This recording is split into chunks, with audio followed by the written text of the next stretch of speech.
Pode posar aí, maldita. Pode sugar o que restou de mim, porque eu já não passo de um pedaço de carne esquecido por Deus, pensou o barão Henrique de Alencar, enquanto observava, com o único olho que ainda obedecia aos seus comandos, uma mosca varejeira pousar calmamente na ponta do seu nariz. Ele queria gritar, queria esbravejar, chamar os feitores, exigir que limpassem o quarto e açoitassem quem permitiu tamanha ousadia. Mas de sua boca, outrora fonte de ordens que faziam o Vale do Paraíba tremer, saía apenas um som ruidoso e incompreensível, um fio de baba que escorria pelo canto do lábio e manchava o travesseiro de linho encardido. Naquela manhã cinzenta, o silêncio na fazenda Três Almas era tão pesado que parecia ter peso físico. Não se ouvia mais o bater dos pilões, o ranger dos carros de boi ou o burburinho dos cativos no terreiro. O som que encerrou uma ainda ecoava na mente febril de Henrique. O ruído das rodas da carruagem de sua esposa, Carlota, sumindo pela estrada de terra batida sob a neblina úmida do inverno. Ela não apenas partiu, ela o despiu de sua dignidade, levando consigo as pratas, os cavalos de raça, os poucos escravizados que ainda tinham valor de mercado e a última esperança de Henrique. Ele, o senhor de tudo, foi deixado para trás como um móvel velho em uma casa assombrada por dívidas e traições. O que você faria se perdesse todo o seu poder em uma única noite e ficasse à mercê daqueles que você sempre humilhou? Essa história que vou te contar agora não é apenas sobre a queda de um império, mas sobre como a justiça encontra caminhos que nenhum tribunal consegue prever. Antes de continuarmos, eu gostaria de te pedir um favor especial. Se você gosta de narrativas intensas e cheias de reviravoltas, inscreva-se no canal para apoiar o nosso trabalho. E, por favor, ao final, comente o que achou da história dando uma nota de 0 a 10. Sua opinião é o que nos move. Agora prepare-se, pois o que aconteceu nos corredores escuros da Fazenda Três Almas vai mudar a sua percepção sobre perdão e redenção. Assista até o fim, pois o segredo que Benedita guardava sob as vestes é algo que você jamais imaginaria. Henrique de Alencar sempre foi um gigante. No auge do ciclo do café, ele era o homem que ditava o preço do grão e o destino das vidas que trabalhavam em suas terras. Sua arrogância era sua armadura, e seu chicote, a lei. Mas o tempo e os excessos não perdoam nem os deuses de barro.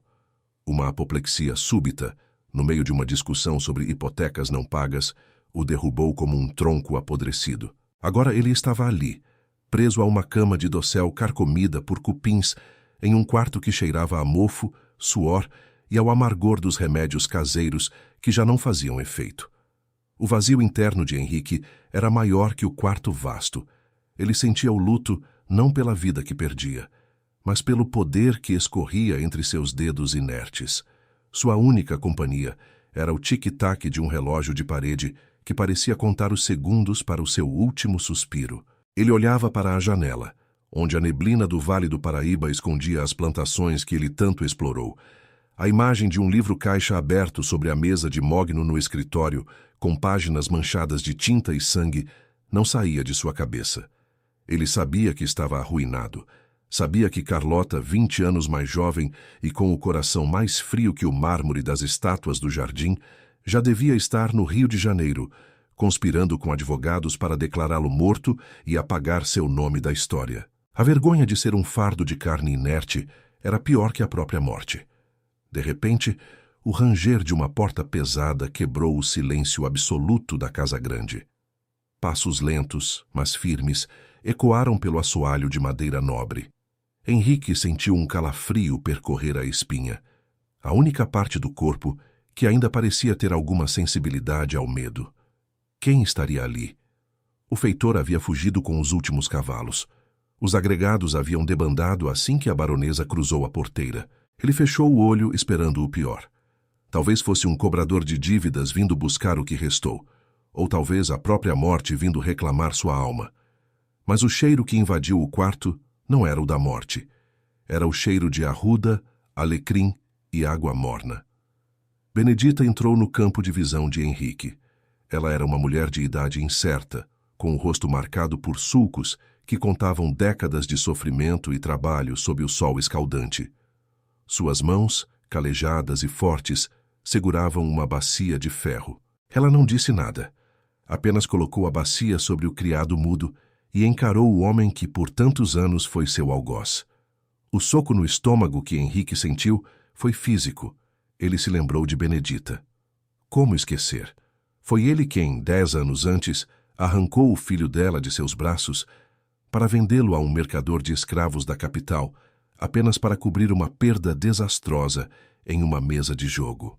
Ele se lembrava dos gritos dela, que ecoaram pela senzala por noites a fio, até que o silêncio da dor se transformasse em uma obediência mecânica. E agora, ali estava ela, a única que não partiu, a única que não o deixou para morrer de sede na própria imundície. Benedita aproximou-se da cama. Henrique tentou recuar, mas seu corpo era uma prisão de chumbo. Ele esperava ver ódio nos olhos dela. Esperava que ela apertasse um travesseiro contra seu rosto ou que simplesmente risse de sua miséria. Mas Benedita tinha um olhar impenetrável, um mar de serenidade que o assustava mais que qualquer fúria. Ela molhou um pano limpo na água morna e começou a limpar o rosto dele, removendo a baba e a poeira com uma delicadeza que ele nunca recebeu, nem de sua própria esposa. "O senhor está com fome, barão?" ela perguntou com uma voz baixa e rascante, como se as palavras tivessem sido guardadas por muito tempo. Henrique não respondeu, apenas emitiu um gemido baixo. Ela continuou o serviço, limpando seus braços atrofiados, enquanto ele sentia a humilhação de ser tocado por quem ele sempre considerou menos que um animal de carga. A ironia era um veneno lento. O homem que dedicou a vida a manter Benedita sob o jugo da escravidão agora dependia dela para não apodrecer vivo. Mas havia algo estranho naquela situação. Benedita não agia como uma serva submissa. Havia uma autoridade em seus gestos, uma calma de quem sabe algo que o resto do mundo ignora. Enquanto ela o limpava, um pequeno objeto escapou debaixo de suas vestes e balançou diante dos olhos de Henrique. Era um amuleto de madeira esculpida, gasto pelo tempo, representando uma figura que ele não reconheceu de imediato. Mas ele viu a forma como Benedita tocou o objeto com o polegar, um gesto de carinho e proteção que o fez estremecer. Aquele amuleto pertencia ao filho dela, o filho que ele vendeu. "O mundo dá voltas que o senhor nunca imaginou, não é?" disse ela enquanto ajeitava o travesseiro dele. A baronesa levou a prata, mas deixou o que mais importa, a verdade. E a verdade, barão, é que o senhor não vai morrer hoje. Eu não vou deixar.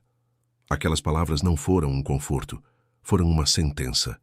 Henrique sentiu que Benedita tinha um plano. Ela não estava ali por caridade. Havia algo maior por trás daquela bacia de água e daquele pano úmido. Mas o que poderia uma mulher escravizada querer de um homem que não conseguia sequer espantar uma mosca? Mas isso era apenas o começo de um pesadelo que Henrique mal podia vislumbrar. Nos dias que se seguiram, a rotina na fazenda Três Almas tornou-se um ritual de sobrevivência e estranheza. Benedita trazia caldos de ervas que tinham um gosto amargo, mas que pareciam dar a Henrique uma força que ele não sentia há meses. Ela falava com ele, não como uma escrava fala com seu senhor, mas como alguém que conta uma história para um ouvinte que não tem para onde fugir. Ela falava sobre as chuvas, sobre as dívidas que os advogados vinham cobrar no portão e sobre como a natureza estava retomando as terras que o café havia esgotado. Mas o que realmente perturbava Henrique era o conhecimento que ela demonstrava ter sobre os negócios da fazenda. Em uma tarde, enquanto limpava as feridas de cama que começavam a se formar no corpo dele, Benedita murmurou nomes de credores e datas de vencimento que Henrique achava que só ele e seu guarda-livros conheciam. Como ela poderia saber de tais detalhes? Ela nunca soube ler ou escrever. Ou era isso que ele acreditava? "O senhor achava que nós éramos apenas mãos, barão", disse ela, como se estivesse lendo os pensamentos dele. Mãos para colher, mãos para limpar, mãos para apanhar. Mas nós também temos ouvidos, e nós ouvimos tudo o que o senhor sussurrava atrás daquelas portas de mogno. Henrique sentiu um frio no estômago. O que mais ela sabia? O que mais estava escondido naquelas paredes que agora pareciam se fechar sobre ele? Ele tentou formular uma pergunta, mas apenas um som gutural saiu de sua garganta. Benedita parou o que estava fazendo e olhou profundamente nos olhos dele. O que o senhor revelou em seguida mudou tudo, pensou Henrique, lembrando-se de um segredo que ele guardava às 7 chaves. Um segredo que envolvia um fundo falso no escritório e um livro que nunca deveria ter sido escrito. Ele percebeu que, se quisesse sobreviver, teria que encontrar uma maneira de se comunicar com ela. Mas como confiar na mulher cujas feridas da alma foram causadas pelas suas próprias mãos? A tensão na fazenda só aumentava. Rumores de que a baronesa Carlota estava voltando para oficializar a venda das terras começaram a chegar através de antigos agregados que passavam pela estrada. O tempo estava acabando para Henrique. Ele precisava de Benedita, mas também a temia. E ela, com seu amuleto de madeira e seu silêncio sábio, parecia estar apenas esperando o momento certo para abrir o último loop dessa história. A verdade estava prestes a surgir das sombras da biblioteca, de onde Henrique menos esperava. E quando surgisse, nada mais seria como antes. Mas será que Henrique teria coragem de encarar o seu próprio passado para garantir o seu futuro? E será que Benedita estava realmente disposta a salvá-lo? Ou ela estava apenas preparando o palco para uma vingança muito mais refinada do que ele poderia imaginar? O que aconteceu em seguida foi ainda pior do que Henrique temia. Mas essa é uma parte da história que só o tempo e a coragem de Benedita poderiam revelar. Porque na Fazenda Três Almas, as paredes não apenas ouviam, elas guardavam provas que poderiam libertar uns e condenar outros para sempre. E o segredo estava mais perto do que Henrique imaginava. Estava debaixo dos seus próprios olhos, na única sala que Carlota nunca conseguiu abrir. Mas ele achou que estava tudo resolvido. Não poderia estar mais enganado. O verdadeiro conflito estava apenas começando. E as peças desse jogo de poder e servidão estavam prestes a ser movidas por mãos que ele sempre desprezou. É aqui que muita gente desiste de acreditar na justiça. Mas Benedita não podia desistir. Ela tinha uma promessa a cumprir, uma promessa feita diante de um berço vazio há 10 anos. Acompanhe os próximos passos dessa jornada, pois a queda do barão é apenas o prelúdio de uma ascensão que ninguém esperava. O que você faria se descobrisse que a sua liberdade foi roubada por quem você mais confiava? Comente abaixo e prepare-se para o próximo capítulo dessa saga emocionante. O silêncio que se seguiu àquela revelação foi interrompido apenas pelo estalar da lenha úmida na pequena lareira do quarto. O barão Henrique, mudo em sua própria carne, sentia o coração martelar contra as costelas como um animal enjaulado. Ela sabe, ele pensava, enquanto o suor frio brotava em sua testa. Ela sempre soube. Mas como? Como uma mulher que ele via apenas como uma peça de engrenagem daquela fazenda poderia ter acesso aos segredos que ele guardava sob 7 chaves? Mas isso era só o começo de uma descoberta que faria Henrique desejar nunca ter acordado daquela apoplexia. Benedita moveu-se pelo quarto com a agilidade de uma sombra. Ela não demonstrava pressa, nem medo. A cada gesto, ela parecia estar retomando um território que lhe pertencia por direito, mas que lhe fora negado por toda uma vida. Ela serviu um pouco de caldo de canela para o barão, sustentando a cabeça dele com uma firmeza que beirava a autoridade. Henrique sentiu o calor do líquido, mas o que realmente o queimava era o olhar de Benedita. Não era um olhar de vingança barata, era algo muito mais profundo. Era o olhar de quem estava cobrando uma dívida histórica, centavo por centavo. "O senhor acha que o ouro cura a alma, barão?" Ela perguntou, enquanto limpava o canto da boca dele com um pano de linho que Carlota havia deixado para trás por considerá-lo velho demais. "O senhor sempre achou que tudo tinha um preço, até o choro de uma mãe." Henrique fechou o olho com força. A imagem de Benedita caída no terreiro, implorando para que o carro de boi não levasse seu filho, voltou como um relâmpago. Naquele dia, ele apenas deu as costas e entrou na biblioteca, fechando a porta para o mundo exterior. Ele precisava pagar uma dívida de jogo, e o pequeno Bento era a moeda de troca mais valiosa que ele tinha na senzala. mas havia algo na forma como Benedita se comportava que não condizia com a imagem que Henrique mantinha dela. Ela falava com uma dicção clara, sem os vícios de linguagem que ele esperava. Ela conhecia as ervas, as datas, os nomes. E o mais estranho, ela se movia pela casa grande como se conhecesse cada tábua solta, cada segredo escondido nas sombras das colunas. E é aqui que muita gente se engana. Henrique achou que a ignorância era a maior corrente de um escravizado, mas ele não percebeu que o silêncio é a ferramenta mais poderosa de quem observa a ruína de um tirano. A noite caiu sobre o Vale do Paraíba, trazendo uma neblina tão espessa que parecia entrar pelas frestas das janelas. O cheiro de terra molhada e café torrado misturava-se ao odor de remédios no quarto. Henrique, em um esforço hercúleo, conseguiu mover o dedo indicador da mão direita. Ele queria apontar para o escritório. Ele queria que ela fosse até lá. Em sua mente, ele imaginava que, se desse a ela o ouro escondido no fundo falso da mesa, ela o salvaria. Ele acreditava que o suborno ainda era a sua única linguagem. Benedita percebeu o movimento.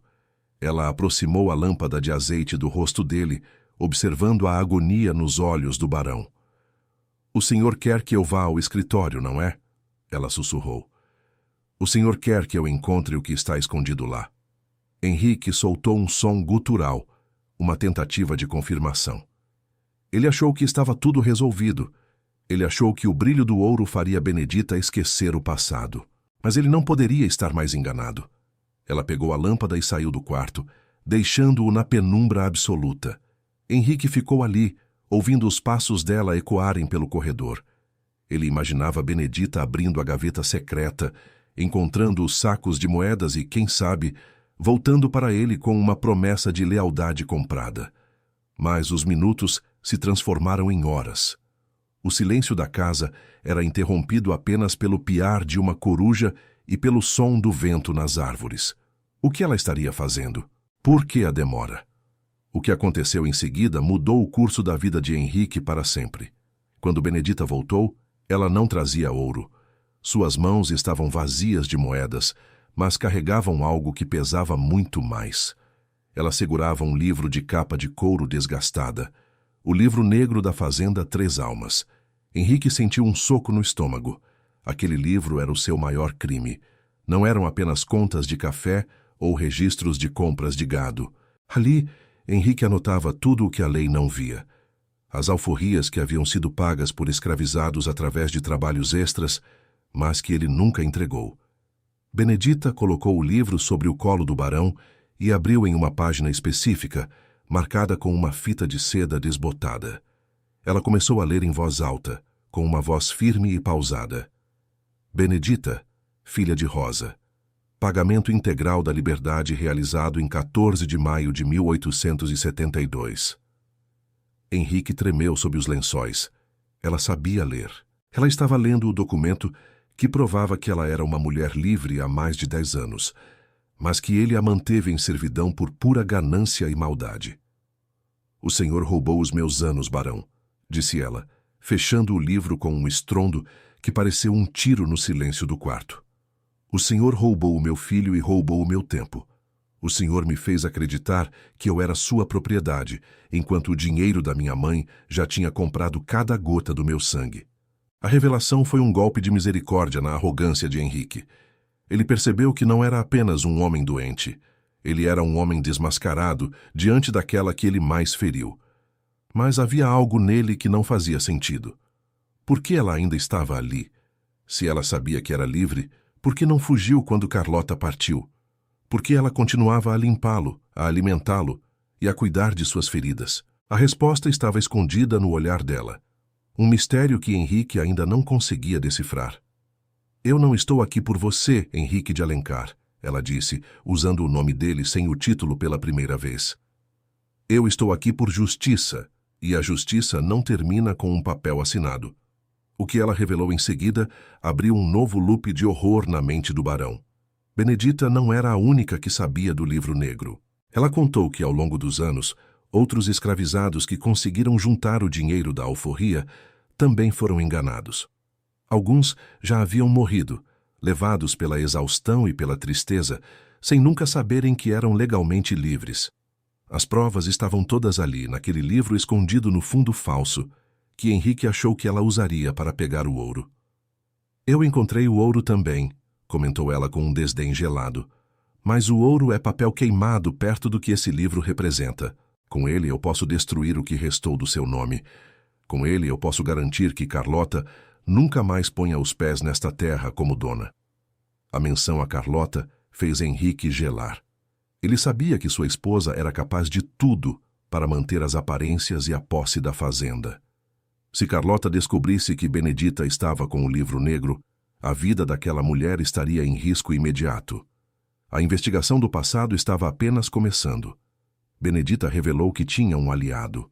Um personagem que Henrique julgava ser um velho gagá e inútil. Tião, o antigo cocheiro que Carlota dispensou por ser lento demais. Tião conhecia as rotas, os cartórios e as conversas de taberna. Ele era o mensageiro de Benedita. Enquanto Henrique apodrecia na cama, uma rede de informações estava sendo tecida sob o seu nariz. A cada palavra de Benedita, Henrique sentia o seu mundo desabar. Ele achou que era o senhor do destino de todos, mas ele era apenas um peão em um jogo de xadrez que começou muito antes da sua doença. A verdade sobre o seu pai, o antigo barão, também começou a emergir. Benedita contou fragmentos de conversas que ouviu na cozinha, sobre um testamento que Carlota tentou destruir, um documento que garantia direitos aos trabalhadores da fazenda e que mudaria a sucessão das terras. O senhor achou que a sua esposa o amava? Provocou Benedita com um sorriso amargo. Ela nunca o amou. Ela amava o que o senhor representava. E agora que o senhor é apenas um fardo, ela quer transformar isso aqui em um cemitério para o seu nome. Henrique sentiu uma lágrima escorrer pelo seu rosto inerte. A dor da traição de Carlota doía mais que a paralisia. Ele percebeu que estava sozinho no mundo, exceto pela mulher que ele mais odiou e que agora era sua única tábua de salvação. Mas e agora? O que Benedita faria com o livro negro? Ela entregaria às autoridades? Ou usaria para chantagear Carlota? O prazo para o retorno da baronesa estava se aproximando. As semanas passavam e o inverno no Vale do Paraíba tornava-se cada vez mais rigoroso. A urgência estava no ar. Carlota viria com advogados, com um novo feitor e com a intenção de limpar a fazenda de qualquer vestígio do passado. "O senhor vai me ajudar, barão", disse Benedita, inclinando-se sobre ele. "Não porque o senhor é bom, mas porque o senhor quer viver. E a única maneira de o senhor viver é se nós dois derrotarmos quem nos traiu." Henrique olhou para ela e pela primeira vez não viu uma escrava. Ele viu uma força da natureza. Ele percebeu que a sua redenção passava obrigatoriamente pelas mãos calejadas de Benedita. Mas as forças poderosas por trás de Carlota não seriam fáceis de enfrentar. A elite local, o juiz corrupto e os herdeiros gananciosos estavam todos do lado da baronesa. Como uma mulher sozinha e um homem inválido poderiam enfrentar tal exército? A resposta estava escondida em um lugar que Carlota nunca imaginou procurar. E o segredo estava prestes a ser revelado, mas o custo seria mais alto do que Henrique estava disposto a pagar.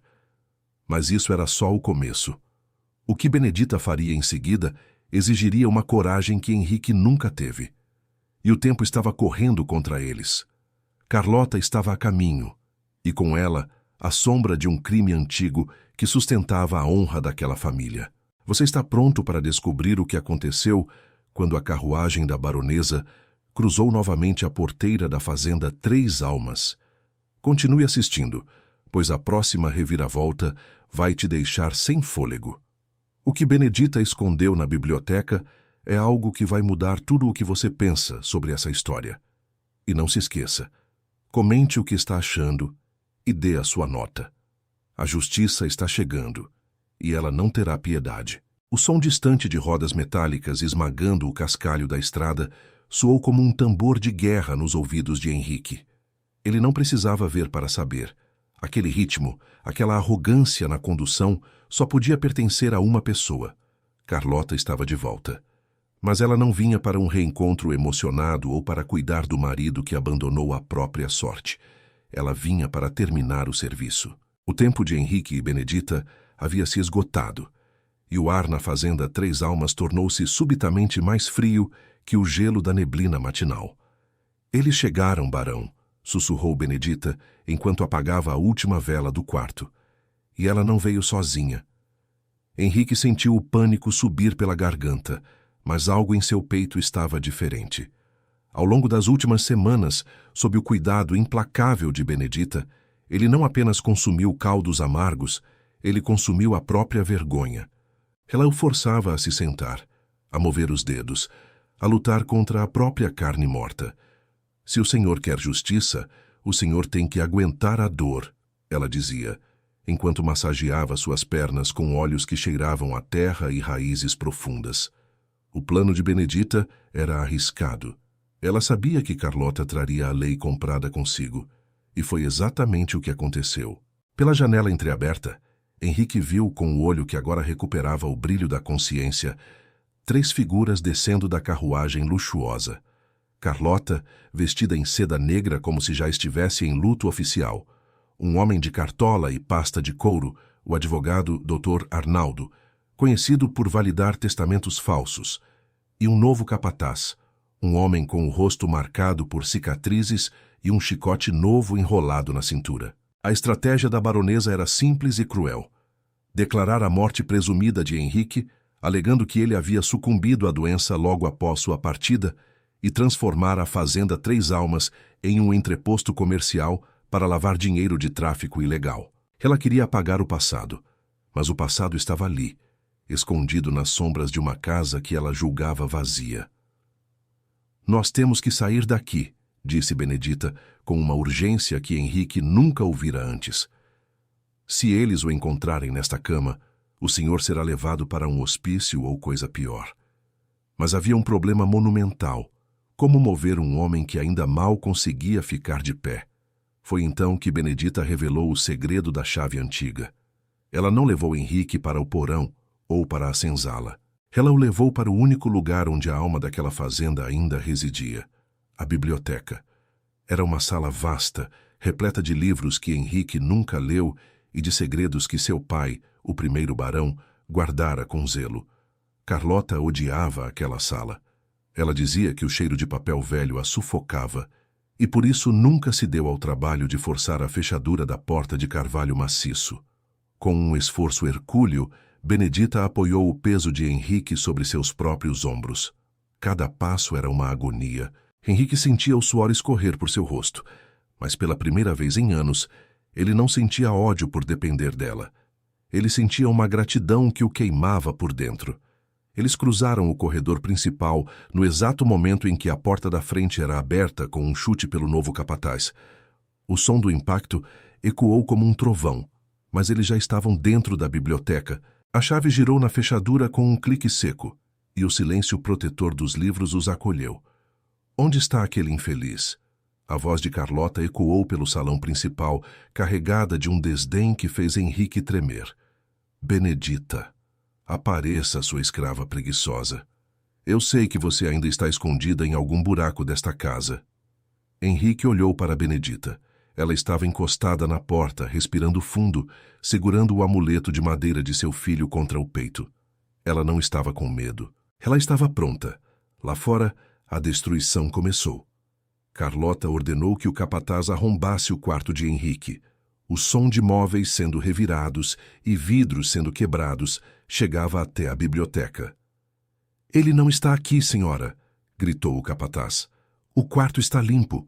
Só tem cheiro de defunto velho e arruda. Henrique sentiu uma pontada de satisfação. Eles achavam que ele já era cinza, mas ele estava ali, renascendo entre as páginas da história que ele mesmo tentou esconder. Mas a situação era desesperadora. O Dr. Arnaldo insistia que precisavam de um corpo ou de uma prova definitiva para prosseguirem com a partilha das terras. Se ele fugiu, ele não foi longe, disse o advogado com uma voz melíflua. Um homem naquele estado não atravessa o terreiro sozinho. Alguém o ajudou. E eu tenho certeza de que foi aquela negra que ele não quis vender. Carlota soltou uma gargalhada histérica. Pois então procurem, revirem cada palmo de chão. Se encontrarem Benedita, tragam-na para mim. Eu vou ensinar a ela o que acontece com quem tenta roubar a baronesa de Alencar. Dentro da biblioteca, Henrique encarava o livro negro sobre a mesa. A decisão moral estava diante dele. Ele poderia usar as provas para se salvar e tentar manter o status de barão, ou poderia fazer o que era certo. Benedita, ele murmurou, com a voz ainda frágil, mas clara. Ela se aproximou surpresa por ouvi-lo falar frases completas. Se nós sairmos vivos daqui, eu vou entregar tudo, eu vou libertar todos, eu vou expor a verdade. Benedita tocou a mão dele, e pela primeira vez, não houve a barreira do senhor e da escravizada. Havia apenas dois seres humanos unidos pela dor e pela esperança.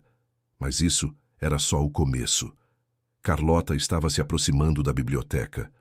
O som de seus saltos no assoalho de madeira era como a contagem regressiva para um desastre. Ela parou diante da porta de carvalho. Henrique prendeu a respiração. Benedita segurou o cabo de uma faca de cozinha escondida na cintura. O tempo pareceu parar. Carlota tentou girar a maçaneta. Trancada? Ela resmungou. Desde quando esta porta fica trancada? Capataz, venha aqui com um machado. O pânico tomou conta de Henrique. Eles estavam encurralados. Se a porta caísse, tudo estaria perdido. Mas Benedita tinha uma última carta na manga, um lupe que Henrique nunca imaginou.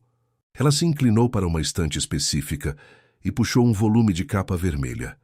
Um mecanismo oculto rangeu e uma parte da parede se moveu, revelando uma passagem estreita que levava para o sótão da capela anexa à casa. O senhor achava que o seu pai só guardava livros aqui, barão? Ela sussurrou com um sorriso enigmático.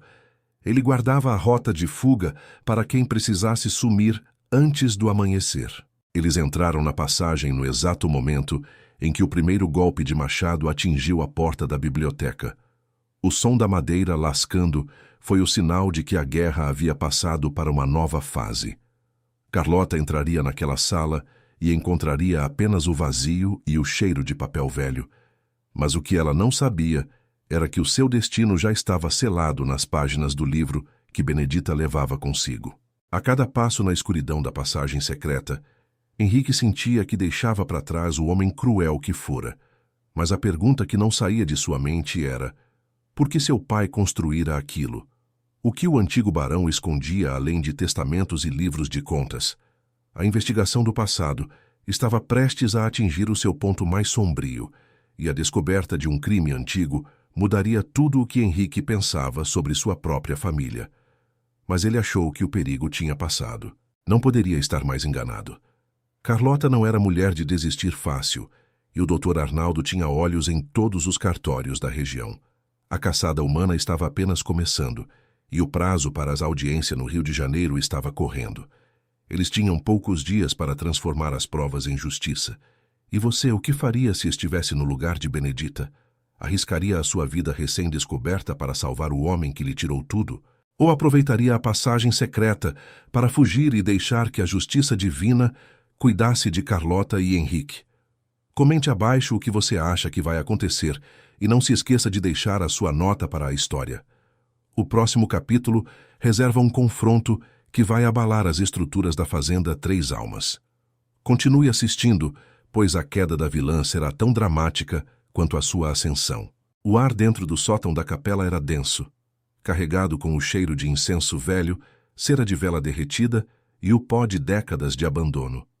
Henrique foi depositado por Benedita sobre um monte de sacos de estopa, enquanto o som dos golpes de machado na biblioteca ainda ecoava, abafado pelas paredes de pedra. Ele sentia cada batida como se fosse em seu próprio peito.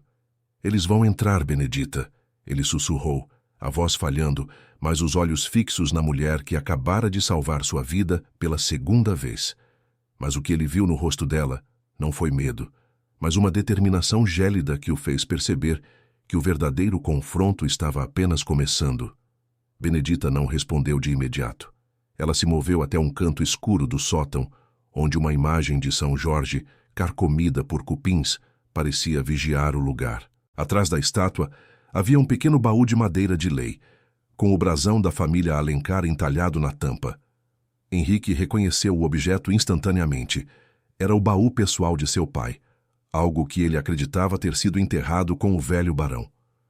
O senhor achava que o seu pai levou todos os segredos para o túmulo? Ela perguntou, enquanto forçava a trava com a ponta da faca. Ele sabia quem o senhor se tornaria, e ele sabia quem Carlota era, muito antes do senhor se encantar com os vestidos de seda dela. O que havia dentro daquele baú mudou tudo o que Henrique acreditava sobre sua linhagem. Não era ouro nem joias. Eram cartas, cartas manchadas de tempo e assinadas por um tabelião da capital que Henrique conhecia bem. Enquanto Benedita lia os fragmentos sob a luz pálida que entrava pelas frestas das telhas, o barão sentia o chão sumir sob seus pés. As cartas provavam que Carlota nunca foi a herdeira de uma fortuna decadente, como ela alegara ao casar-se com ele. Ela era, na verdade, filha de um cobrador de impostos que fora expulso da corte por fraude.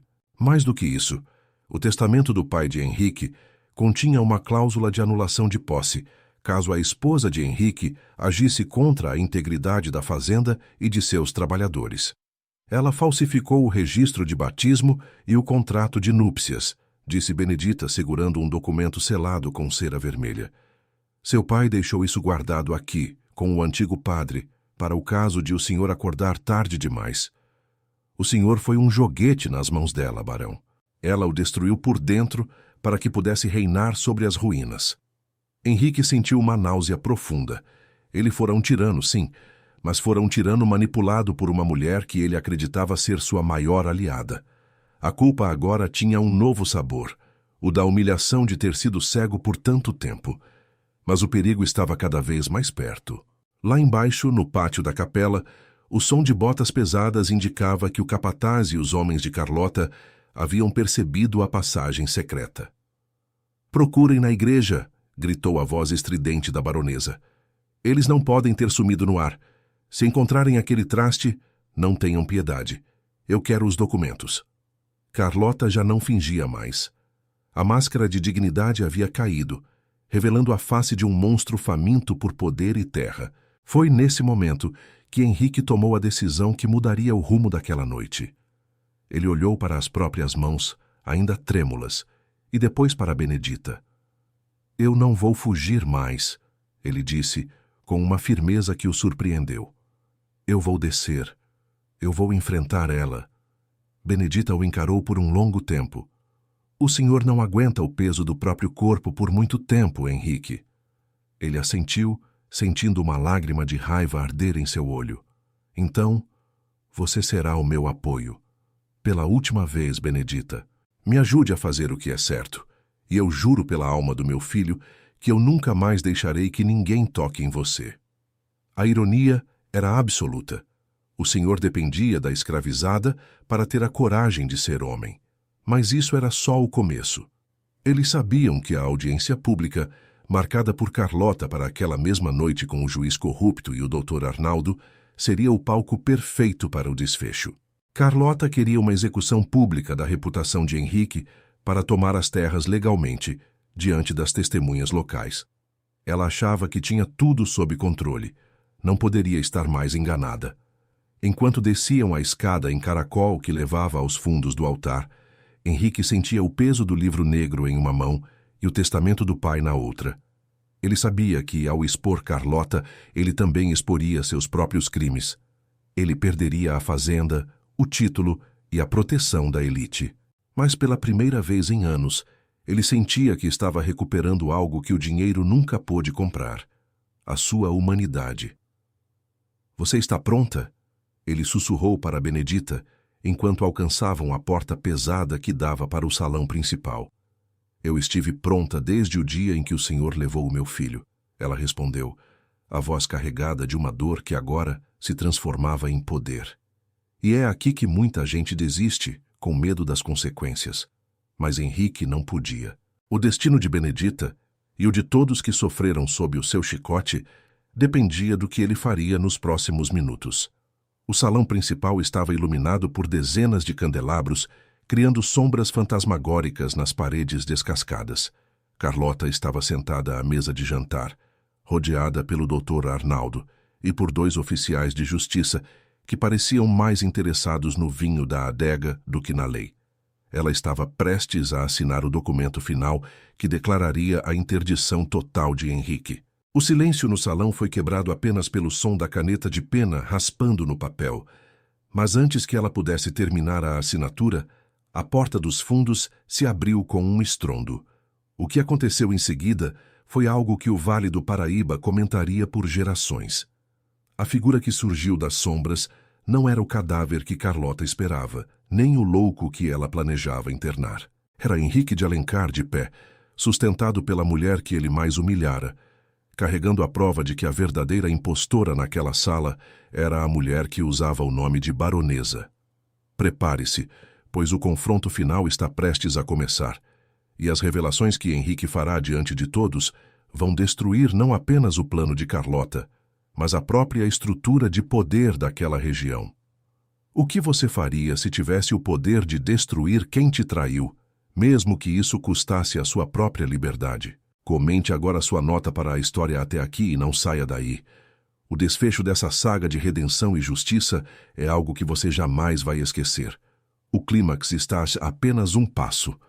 A mão de Carlota parou no ar, a caneta de pena tremendo sobre o papel. Ela levantou os olhos e o que viu a fez soltar um grito sufocado que morreu em sua garganta seca. Henrique estava ali.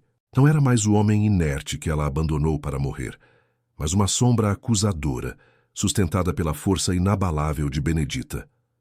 A assinatura que você procura não pertence a você, Carlota, ele disse, com uma voz que parecia vir do fundo de uma tumba, mas carregada de uma autoridade que ela nunca vira.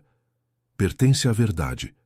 Mas isso era só o começo da queda, daquela que se achava rainha das ruínas. O silêncio no salão foi cortado apenas pelo som do livro negro sendo jogado sobre a mesa de mogno. Dr. Arnaldo empalideceu ao ver o selo do antigo barão. Henrique não apresentou ouro, mas as provas das fraudes de Carlota e o registro das alforrias roubadas. Diante dos oficiais de justiça, ele confessou seus próprios crimes, admitindo que reteve a liberdade de Benedita e de tantos outros ilegalmente. Carlota tentou avançar, o rosto transformado em uma máscara de fúria, mas o novo capataz, percebendo que o vento havia mudado de direção, não se moveu para ajudá-la. A queda foi rápida e impiedosa. Exposta como impostora e acusada de tentativa de assassinato e fraude sucessória, Carlota viu seu império de mentiras desmoronar em minutos. Ela fugiu da fazenda sob o manto da noite, abandonando a seda e a prata para evitar a prisão, terminando seus dias na miséria absoluta que sempre temeu. Henrique, por sua vez, cumpriu sua promessa. Ele não buscou recuperar o poder. Ele buscou reparação.